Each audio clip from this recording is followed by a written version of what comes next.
Snow fell thick and silent across the city that night. The streets glowed under the amber light of old lamps, and the sound of distant carols echoed faintly through the cold.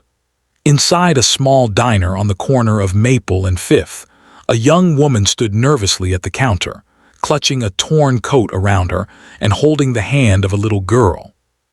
Her name was Lena, a single mother barely surviving after losing her job 2 months ago. Her daughter, Emily, only 5 years old, hadn't eaten since morning. Lena's pockets were empty, her dignity hanging by a thread.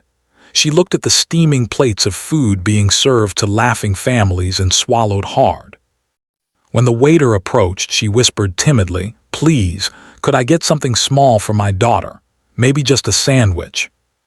The waiter frowned. "Cash or card?" Lena's lips trembled. I don't have enough. I thought maybe I could pay later or wash dishes." The waiter sighed impatiently. "We don't do that here, ma'am. If you don't have money, I'm sorry."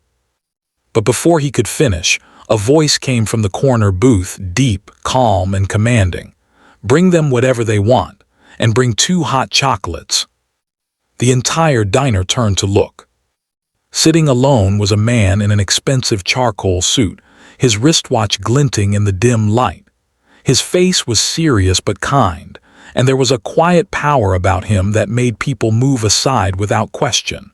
The waiter froze. "Mr. Collins, sir." "Yes, right away." Lena turned in shock. She recognized him. Alexander Collins, the city's youngest self-made millionaire, owner of several companies, featured in magazines she used to read during her bus rides home. "Sir, I can't," she began, tears welling up. But Alexander shook his head. "Sit down, let your daughter eat." Lena hesitated, then slowly guided Emily to a booth across from him. The little girl's eyes widened as the waiter brought plates of soup, bread, and chicken tenders. Steam rose from the bowls like a small miracle. "Say thank you, sweetheart," Lena whispered. Emily smiled shyly. "Thank you, mister." Alexander smiled back. "You're welcome, princess." They ate quietly. Lena kept her eyes down, ashamed of the situation. But every now and then she caught Alexander watching Emily not with pity, but with a softness that surprised her. When Emily finished, she leaned against her mother's shoulder, half asleep. Lena brushed her daughter's hair and looked up. "You didn't have to do this," she said softly. "We'll find a way to repay you." Alexander's eyes darkened and he looked out the window. "You remind me of someone I once knew," he said. "My mother." Lena blinked.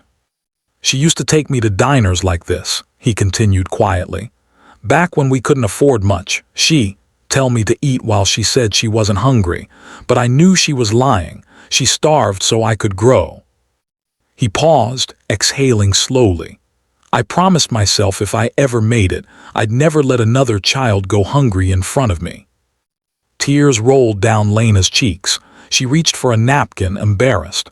"You must think I'm pathetic." Alexander looked straight at her. "No, I think you're brave.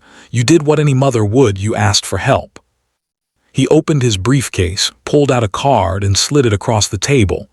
"Come to this address tomorrow morning. Ask for me." Lena frowned. "Why?" "Because," he said with a small smile, "I have a job opening, and I think you're exactly the kind of person I need, someone who won't give up." The next morning, Lena arrived at the towering glass building downtown. She almost turned back twice, thinking it had to be a mistake. But when she stepped inside, the receptionist smiled warmly. "You must be Ms. Lena. Mr. Collins is expecting you." Upstairs, Alexander stood by the window overlooking the city. He turned, his smile gentle. "I meant what I said. The job's yours, executive assistant, full benefits, and childcare included." Lena's mouth fell open. "Sir, I don't know what to say." "Just say yes," he replied. "You've already done the hard part, surviving." Months passed. Lena proved herself brilliant, efficient, kind. She handled crises with calm, spoke to clients with grace, and brought light into Alexander's cold, lonely office. Emily would sometimes come by after school and draw pictures for Mr. Alex. One evening, as snow fell outside again, Alexander found Lena standing by the window, tears in her eyes. "What's wrong?" he asked. She shook her head. "Nothing, just, I still can't believe how much changed because you bought us dinner that night." Alexander smiled softly. "Maybe it wasn't me who changed things. Maybe it was your daughter. She reminded me what matters most." Lena laughed through her tears. "She does that to people." Then, after a long pause, Alexander said quietly, "Lena, can I ask something personal?" She turned confused. "Of course." He took a breath.